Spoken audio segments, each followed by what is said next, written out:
What's up being lifelong competitors? In their neighborhood, siblings Karen and Richard liked to play on the streets near their home. When the games turned into baseball, something surprising happened.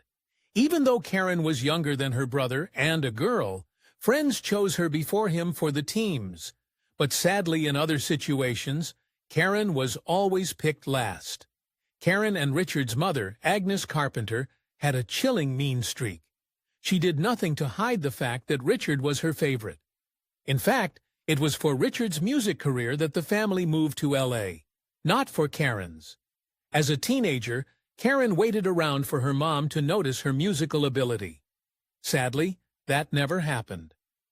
Carpenter's high school classmate and friend Frankie Chavez played the drums, and Carpenter wanted to try her hand at the skins as well. She also idolized Ringo Starr, the drummer of the Beatles, and pictured herself in his shoes. Starr had a Ludwig drum set, and so Carpenter wanted the same. But there was a problem. The set cost $300, which is $2,500 in today. Karen Carpenter began to petition her parents for the money to buy the Ludwig drum set, and I expected it to take a lot of pleading and begging. I'm sure it crossed her parents' minds that they could just be a whim. How many female drummers were there back then? Eventually, though, Carpenter's parents surprised her. The Carpenters agreed to put the money for a drum set so that Karen could pursue her dream. With her drums in tow, Carpenter formed the all-girl group 2+2. Unfortunately, the band didn't last. Carpenter raised the anger of her bandmates when she wanted to add her brother to the mix. This didn't sit well with the other three members, so they vetoed the idea. Well, Carpenter was one to put family before friends, and so the band broke up. But that didn't stop Karen and Richard from moving forward toward fame. Karen Carpenter, her brother Richard, and a tuba player put together an ensemble called the Dick Carpenter Trio. But Karen was hiding a secret. Even though she had an astonishing 3-octave range that would have blown audiences away, she kept quiet behind the drums, leaving the vocals to guest performers. They played nightclubs and on the talent show All-American College Show. In 1966, record producer Joe Osborne got 16-year-old Karen to sing on Looking for Love, which Richard had written. The song wasn't a hit, but it didn't disappear completely. Because of Carpenter's eventual fame, the 45 RPM record has become a collectible. In fact, there are only 500 copies out there, and they're each worth about $2,500.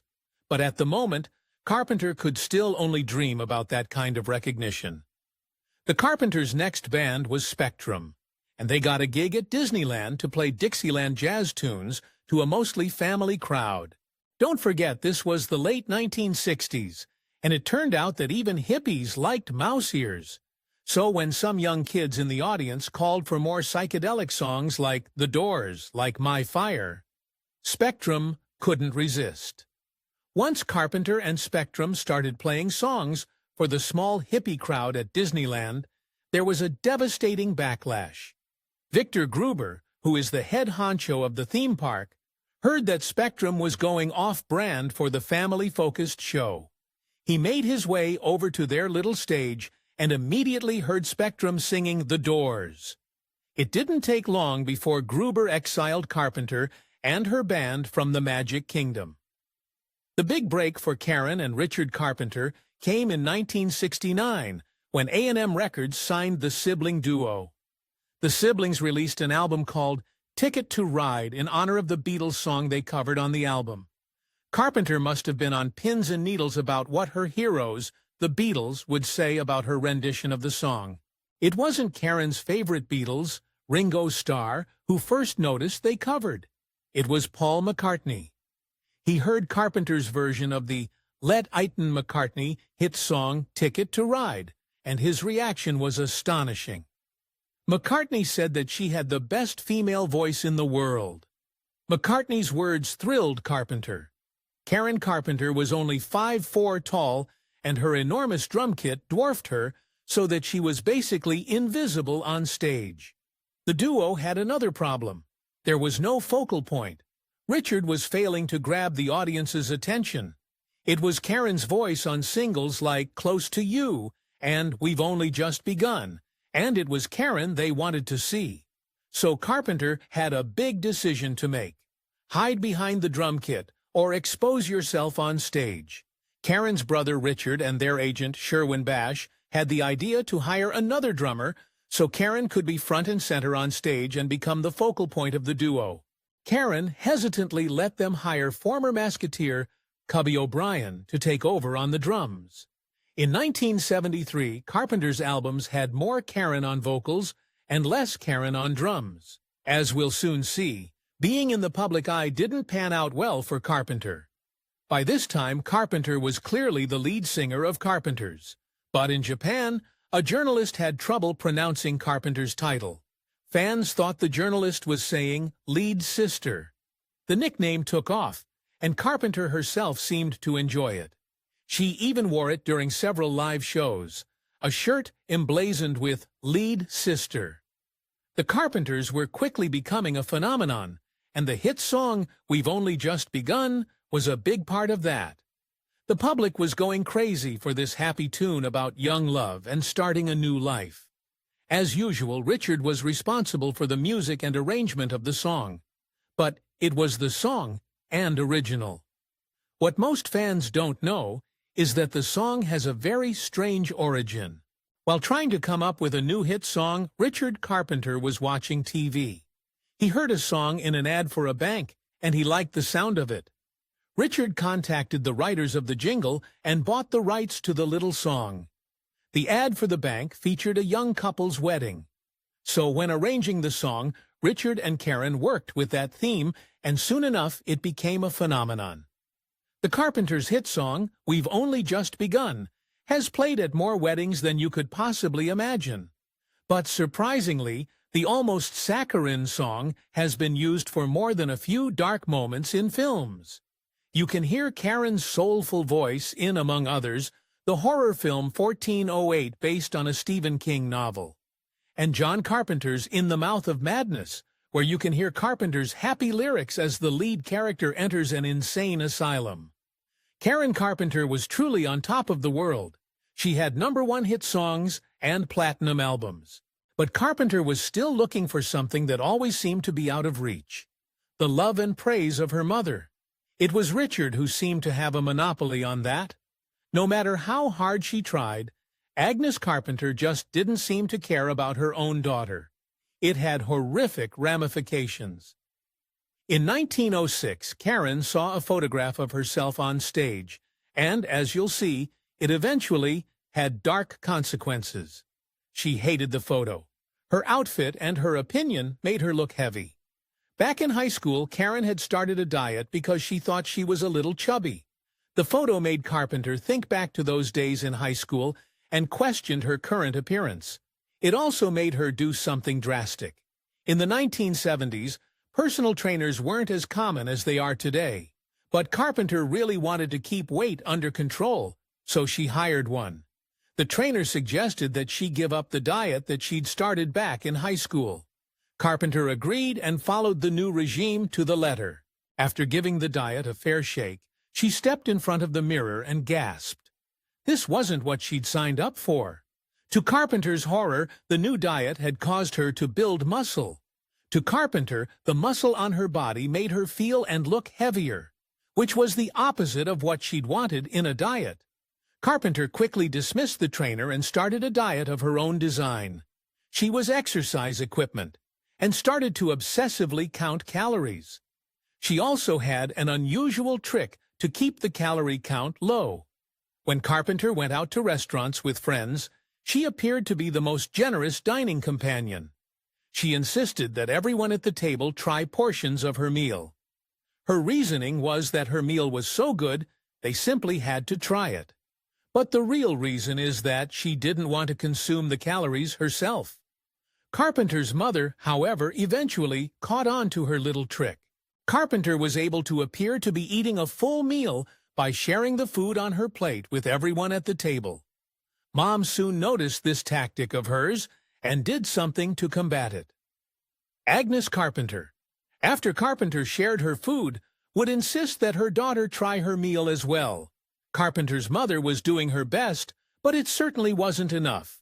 When Carpenter made an appearance on stage in 1975 at the sight of her caused audience members to gasp. Carpenter's diet was working well. Indeed, too well. Letters from concerned fans flooded the duo's home. Carpenter kept her mouth shut about any problems, simply saying she was pooped. The pressure on her was building, and it was even coming from an unexpected place. Not only were the Carpenters in demand musically, they were also a model for the youth of America. President Nixon called them Young America at its best, while that was clearly before Watergate show that he was America at its most dishonest. In the meantime, however, Carpenter was realizing she needed something in her life to change. It was 1976, and Karen Carpenter was 26 years old and certainly financially independent. But believe it or not, she still lived with her parents. So when she was finally ready to leave the family home, she bought 2 apartments in LA's Century City. Early in her career, Carpenter didn't talk much about marriage or even boyfriends. She felt very strongly that her life on tour didn't make it possible to sustain a relationship. She didn't even have any interest in just trying it out, just for fun, or to see if it would work. But as she grew older, and the touring didn't stop, her longing for love made her change her mind. Once Carpenter decided it was okay to date, she did it like she did most things, with gusto. First, there was record producer Mike Curb, who ended up in politics. Following closely behind Curb was an Osmond brother, TV hottie Tony Danzoff, Who's the Boss, and even funny man and banjo player Steve Martin. When none of these guys stuck, she threw herself back into work. Karen Carpenter was clearly in need of emotional support, but instead she made more bad decisions. She and Richard went on tour again, hitting South America and Europe. Carpenter brought along her gal pal Ichi Ramon, who was probably looking forward to some major sightseeing. Instead, Ramon spent most of her time trying to stop Carpenter from taking laxatives to control her weight. During the European portion of the tour, Carpenter and her brother had an interview scheduled on Nationwide on the BBC. The interview started innocuously enough, with the usual questions about touring and what it's like to work with a sibling. But then interviewers sued Lolly, blindsided Karen with a very pointed question. It turned out that BBC interviewer Lolly wanted to talk about Carpenter's weight loss. Lolly listed off Carpenter's plunging weight statistics and even confused her by using the British stone as a measurement. Carpenter tried to laugh it off, but Lolly wouldn't give up, going as far as to mention the term anorexia nervosa, which was fairly uncommon at the time. Luckily, Carpenter had her brother Richard by her side. He saw what was happening to Karen and stepped in. He told Lolly that questions about his sister's weight loss were off limits, and went on to say that talking about that wasn't what they were there for. They managed to get through the rest of the interview, but the appearance had damaged Carpenter. Unfortunately, her personal life was even worse. You can't get much further away from show business than a job in real estate. Carpenter met developer Thomas James Burris in 1980, and things moved shockingly quickly. Burris was down on his knees, proposing just 2 months after they started dating. They agreed the engagement would last at least a year, but that soon changed dramatically. Karen Carpenter was eager to be a bride, and one of the reasons was that she was excited to have children. It had been a dream of hers for many years.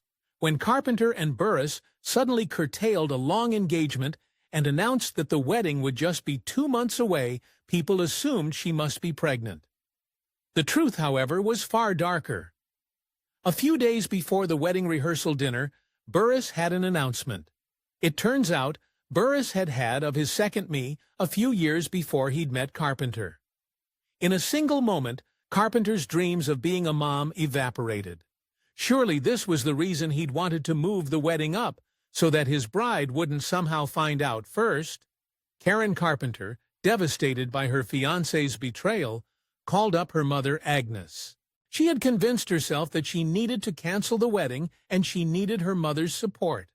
Well, she would have looked for that somewhere else. Agnes told her daughter that under no circumstances should she cancel her wedding. They'd made too many plans and arrangements for this event. She told Carpenter, "You made your bed, now you'll have to lay in it." It was terrible advice. The wedding between Carpenter and Burris went on as planned, but the marriage was soon a disaster. Burris seemed to be in it for the money from the get-go. He wanted cars and houses, but he didn't have the means to pay for them. Carpenter was handing over some as high as $50,000 in spending money for her husband. She was running low on cash, but that wasn't the worst of it. Not only was Carpenter's husband draining the young star's bank account, he also had an even more disturbing side. Burris was also draining her emotionally. He had a cruel streak and treated her unkindly. It also became apparent that he had a short fuse, which meant he often lost his temper with her. In spite of all this, Carpenter still held on to the hope of having a family. Karen Carpenter found out that surgery could reverse a vasectomy, so she brought the idea of having children up to her husband. Yet Burris was completely not on board with having a child with her. He seemed to want to make this more than clear, so he hurled the biggest insult he could think of at her. He said he would never have children with her because she was a bag of bones. Karen Carpenter took the ordeal of her tour, the probing interview questions, and failing relationship badly, so much so that she finally sought out professional help. In 1982, she approached Stephen Levenkron, who was a psychotherapist and a proven authority on anorexia treatment. Levenkron thought he'd seen it all when it came to sufferers, but something Carpenter told him made him stop in his tracks. It would take a lot to shock a pro like Levenkron. He'd heard many stories about anorexia patients taking 80 to 90 laxatives a night, and that was what Karen told him. But then, Carpenter made an even more gruesome confession. It was one he'd never heard before. He was taking thyroid medication to raise her metabolism. And even though her thyroid was normal, Levenkron took the pills from Carpenter and told her that it had to stop. Karen's doctor decided to bring the family in for a session together. The Carpenters reluctantly came from the West Coast to bustling New York. Part of the therapy was for each family member to tell Karen that they loved her. Richard had no problem sharing his feelings with his sibling and partner in music. When Levenkron asked Agnes Carpenter to tell her daughter that she loved her, Agnes started by correcting Levenkron and saying he should call her Mrs. Carpenter, and that, well, that was pretty much it. Mrs. Carpenter couldn't tell her daughter that she loved her. The session eventually ended and Agnes and Richard flew back to California. Karen Carpenter had put all her hopes into Dr. Levenkron, but the treatment was frustrating her good friend Ramon. Not only was Carpenter not getting any better, Pigia also didn't seem to even recognize that there was a problem. Ramon did a little research and found some disturbing information. Dr. Levenkron wasn't actually a medical doctor. And that's when things went from bad to worse. Carpenter's so-called doctor hadn't helped, and she ended up in the hospital in need of artificial feeding. Surprisingly, this actually worked. Soon enough, Carpenter was eating 3 meals a day. With this upturn of events, Carpenter decided it was time to leave the hospital, the care of Levenkron and New York City. Most people, except her family, felt it was too soon. Back in L.A., everything seemed to be coming up roses. Carpenter was eating, she went to record, and she was socializing. One night while staying at her parents' home, she went to bed in her old room. The next morning, Karen made coffee in the kitchen and then went back to her bedroom to dress. Agnes Carpenter then made a devastating discovery. Karen had died alone in her bedroom. For exclusive perks like early access to new videos, priority replies to your comments, and to have your say on future content, consider becoming a Factinate member. On top of that, your support helps keep the channel going. Click the link in the description for more details. At first, no one could understand why Karen Carpenter had died. The autopsy later exposed the truth. Even though Carpenter had given up on using laxatives, she turned to something even more dangerous to control her weight, ipecac syrup. This is a substance used to induce vomiting and can, when overused, slowly dissolve the heart muscle. The legacy of Carpenter's life is easy to see. She inspired singers like Madonna and Shania Twain. The critics have ranked her in many top 100 lists for her singing and for her drumming. Also, both Karen and Richard Carpenter received a star on the Hollywood Walk of Fame. But there's something perhaps more important.